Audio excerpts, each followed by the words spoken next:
Welcome to another edition of UCF Football Now. Man, oh man, do we have a lot to talk about this week. Started out shaky for UCF on Saturday night, but they come back and blow out FAU 40-14. I'm Mike Bianchi, sports columnist of the Orlando Sentinel. That man over there is Jason Beede, Orlando Sentinel beat writer, OrlandoSentinel.com insider, and of course the man you can't see who's making it all happen, executive producer Charles King. All right, let's start out, Jason Beede. Let's do our little report cards. Yeah, let's start out with the quarterback position. How would you grade John Rhys Plumlee's bounce-back performance at FAU, Mike? Bounce-back, hurdling, helicopter flipping performance. I'm going to give him a B+ simply because he had a couple of turnovers that against a better team could have been very, very costly. But man, what a fearless player he was. He accounts for almost 500 yards of total offense, throws for 327 yards, very efficient throwing the ball. And I mean, when he was running the ball, as Danny Cannell said on the telecast, he's not a quarterback running the ball. That is a running back / wide receiver running the ball. I'm giving him a B+, bordering on an A, because to me, that was a heck of a bounce back against FAU. Let's grade the run game, shall we? Yeah, absolutely. You just mentioned John Rhys Plumlee's his ability as a runner. For that reason alone, I'm going to give the running game an A-. They were just much more effective running the ball. Plumlee, I think when he's able to do that, he plays a more balanced game, has more success. The only reason I'm not going to give them an A+ is because Isaiah Bowser continues to struggle, averages like 3.2 yards a carry. For whatever reason, he's struggling early this season, but I was glad to see that Johnny Richardson got a little bit more into the run game. RJ Harvey found the end zone. And of course, Plumlee did what he did with his feet. Flip side of the ball, we talked about the offense. Let's move to the defense. Mike, how would you grade Travis Williams on the defense? Well, in the first half, I would have probably given him a D the other night. But man, the adjustments he must have made in the second half, because UCF allowed FAU nothing in the second half, especially in the third quarter when FAU was gutting them in the first half. So yeah, Travis Williams, I'm going to give them an A.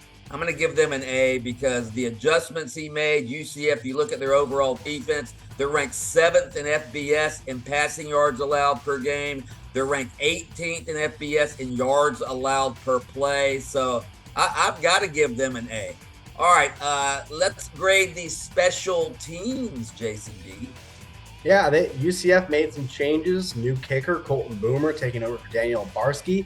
New punter, Mitch McCarthy, taking over for Andrew Osteen. Boomer made 2 field goals. It was pretty impressive for him as a freshman on the road. Mitch McCarthy only punted once, but it was 46 yards. I think the reason I'm going to only give them a B+, outside of the kicking, the return game still kind of is lacking. I think that's why I'm going to give them a B for right now.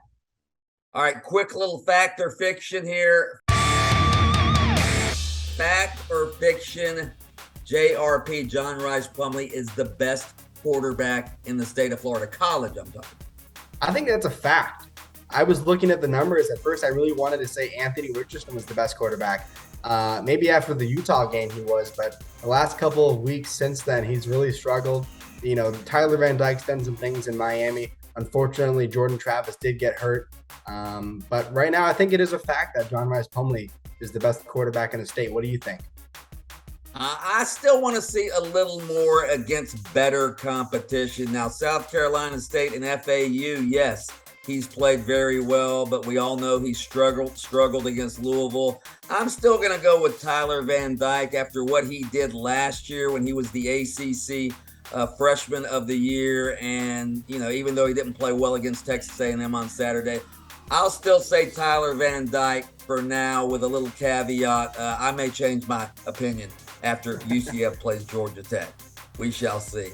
Fact or fiction, UCF turned down an opportunity to go home and home with Washington. Well, Terry Mohajir might say otherwise, but this is a fact. He didn't like the fact that I wrote about this article, that's for sure as well.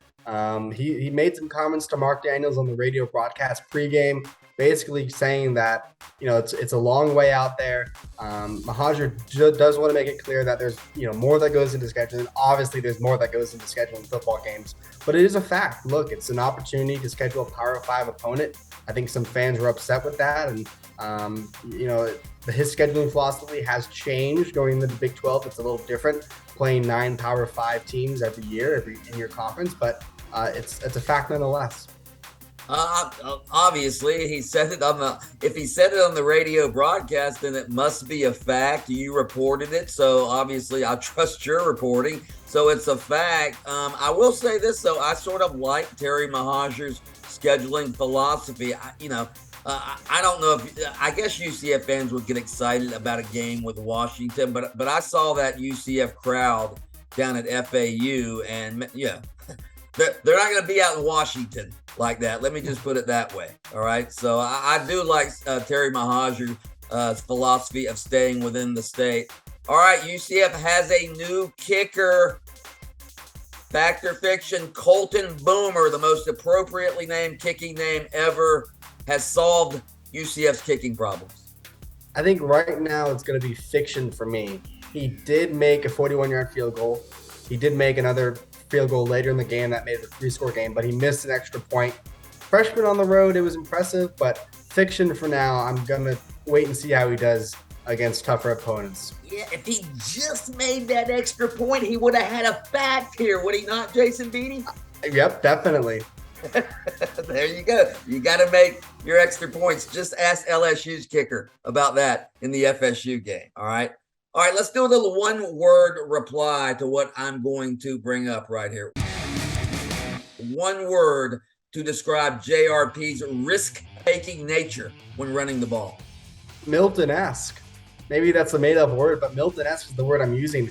It completely reminded me of Milton's 2018 touchdown on the road. I think that was deemed the flying Hawaiian when he flipped into the end zone. JRP is not afraid to take hits. He's going to put it all on the line for his team, and that's pretty impressive. I'll go fearless here. Fearless, you're right. He's not afraid to take hits. And yeah, it did remind you of Mackenzie Milton, although I don't know if Mackenzie Milton's vertical was quite as good as JRP's. I mean, JRP looked like he was 10 feet in the air when he was helicopter flipping into the end zone. So fearless and entertaining. Those are two words that come to mind with me. All right, one word to describe the early season firings. First of Scott Frost, the former UCF coach at Nebraska, now of Herm Edwards at Arizona State. I think the word I'm going to use is necessary. I don't completely love firing your coaches this early in the season, but if things aren't working, why delay? Just get it done. I think it's necessary right now for those programs. I would go expected on both. Scott Frost had plenty of time to turn it around at Nebraska. This is year 5, and I could have told you Herm Edwards was going to get fired the day he was hired. Why you would hire an old NFL coach to rebuild a college football program, I have no idea. But yeah, both of those were expected in my mind. All right. One word to describe R.J. Harvey finally getting a carry and a touchdown. Deserved. I think when you look at RJ's story, the fact that he transferred from UVA, he's a local kid from Edgewater. He had a great spring last year, comes out. Fall camp, unfortunately, last year, missed all of the season due to a knee injury. So deserved. I'm glad that he got in the end zone for UCF. I'll go refreshing. Just seeing the look on his face when he scored that touchdown. Obviously, he's been waiting to play, waiting to contribute. And yeah, so it was refreshing for me to see him score that touchdown, as you mentioned, especially him being a local kid. All right, countdown to the Big 12. 284 days, countdown to the Big 12. Big 12 Commissioner Brett Yormark was supposed to be in Orlando at UCF on Monday. There was a press conference scheduled with him after Gus Malzahn's press conference. That was canceled. What's going on, Jason Beede? You got any intel here? There really isn't much intel I can share. I mean, I asked for another, additional reason, and they just kind of kept it pretty simple. Something came up, had to be rescheduled. UCF fans, of course, went the speculative route. Mike, you might take that route. It must mean something, but I'm not too sure what it means. I think it's just a scheduling conflict that came up. Could it be he's meeting with the Arizona schools out west? Maybe Colorado, getting ready to extend an invitation to the Big 12 and just obliterate the Pac-12 completely? Jason Beede? It might. Who knows? It might. But Yormark did say, or at least the conference said in a statement, that he's going to be here sometime in the next couple of weeks. All right, speaking of the Big 12, one of the teams that's going to join the Big 12 with UCF next year, Houston, they've lost back-to-back games now. They got pummeled by Kansas, of all teams, on Saturday. It got so bad that two Houston wide receivers were fighting each other on the sideline. Kansas is a Big 12 team. What are we to expect when UCF, Houston, BYU, and Cincinnati get to the Big 12? It's really interesting. I think when you're on the outside looking in, it's easy to make fun of a program like Kansas that has struggled over the years. But look, they're 3-0 now. Yeah, they've got something going on right there. Some basketball school, playing some good football. So I think the reality is the Big 12 is a tough football conference regardless of who you're playing. Here's the reality, all right?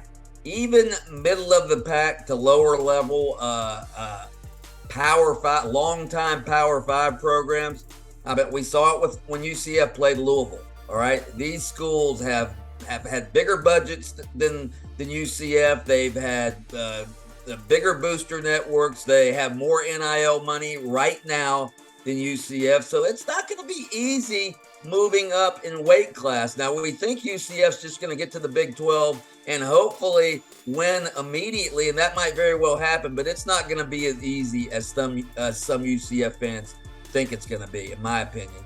Speaking of the Big 12, Tulane upsets Kansas State.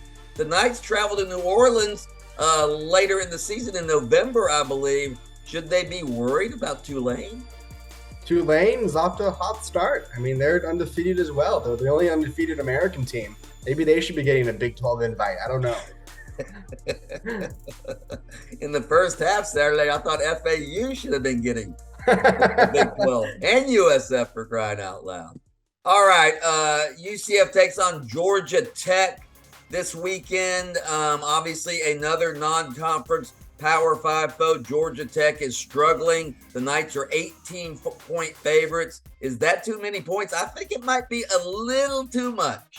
I think so too. I understand Georgia Tech is really down in the dump right now, but 18 points that's almost 3 touchdowns. I mean, look, I think UCF shouldn't have a problem, but who knows?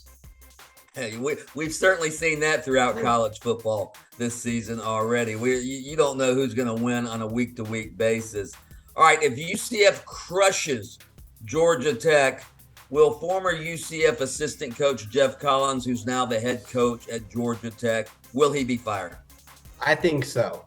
I actually think there was some national chatter over the weekend. They got slammed by Ole Miss 42-0. Jeff Collins hasn't done much winning at Georgia Tech.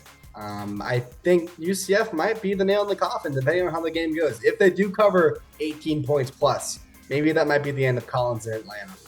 UCF has gotten some coaches fired in the past. I remember way back when you were just a young tyke, Jason Beede. They beat Alabama, even though it was a terrible Alabama team. They beat Alabama. I think Alabama fired their coach, Mike DeBose, the following Monday, if I'm not mistaken. But that was when UCF was an up-and-coming team. UCF was not nearly as established as they are now. All right, you ready for some rapid fire? My favorite feature on UCF Football Now? Let's do it. All right, what's going on with Kobe Hudson? He's missed 2 straight games. Do we know where he is? Is he still on the team? What's going on? He is still on the team. Gus Malzahn addressed this on Monday. He said there's a chance that he's going to play. I'm not entirely sure what is up with him. I don't think it's injury related. Maybe personal reasons. I think you coined that as he might be in some trouble last week. We don't know for a fact, but Gus Malzahn said he should be back this week. We'll see what happens, though. Moving along, UCF just beat FAU. Do you think Willie Taggart now wants to build a program like UCF? I believe you asked him that in the past, right, Mike? Well, yeah, back when he was the coach at USF, and UCF were sort of on even terms back then a little bit, even though UCF was probably a little bit further ahead, yeah, he was asked, do you want to build a program like UCF? And I think he said, hell no, was his response. Obviously, UCF being USF's biggest rival. Well, now I think Willie Taggart would say, hell yes. Of course, FAU would want to be in the same weight class as UCF. That's what FAU aspires to be. They aspire to be a Power 5 program, sort of like UCF did years and years ago when they were in the Group of 5. They're still in the Group of 5, but not for much longer. What was the FAU fan contingent or the UCF fan contingent down at FAU? It sounded like it was half and half. Yeah, it was pretty impressive. I think it's exactly why Terry Mohonja wants to focus on scheduling in-state teams. I don't blame him at all. All right. What are your thoughts on USF? Almost, and probably should have beat the Florida Gators on Saturday. That's really impressive for USF. I mean, I think it was their first lead over a Power 5 program since 2019. I was really surprised to see that score when checking my phone during the UCF FAU game. So, look, maybe USF might be better than we think, and maybe Florida isn't as good as we think. Yeah, well, we asked the question earlier, is John Rhys Plumlee the best quarterback in the state? Well, I can say this right now. Anthony Richardson, the way he's playing right now, he's the worst quarterback in the state. At least he has been over the last couple of games. So, yeah, if the Gators keep getting quarterback play like that, they're not going to win many games, and they'll get their doors blown off by Tennessee Saturday night when they go up. Do you have an update on Jeremiah Jean-Baptiste? He missed last week's game. Gus Malzahn said after the game that they're hopeful to have him back.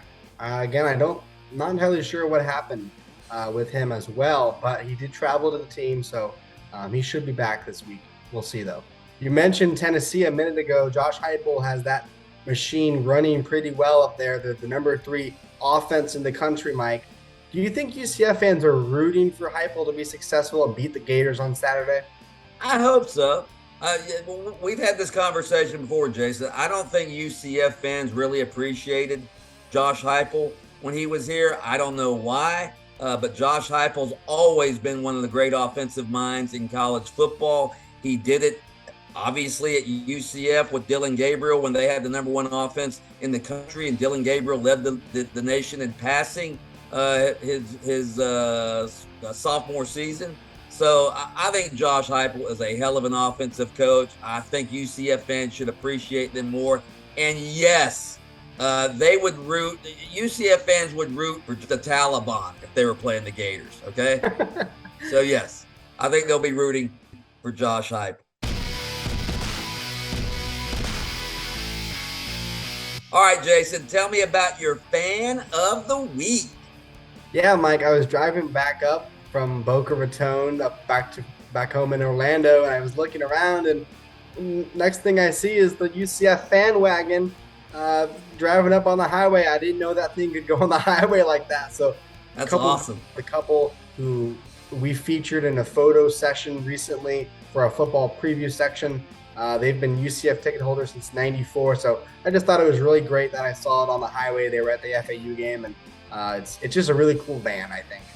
All right, UCF Football Now, that's going to do it for another edition. Remember, we drop every Tuesday at Orlando Sentinel, orlandosentinel.com. You can check us out there. You can check us out on our YouTube channel as well. Tell your friends about it. Tell 10 friends about it. We'll be back next week to talk about the Georgia Tech game. For Jason Beede, I'm Mike Bianchi. This has been another edition of UCF Football Now.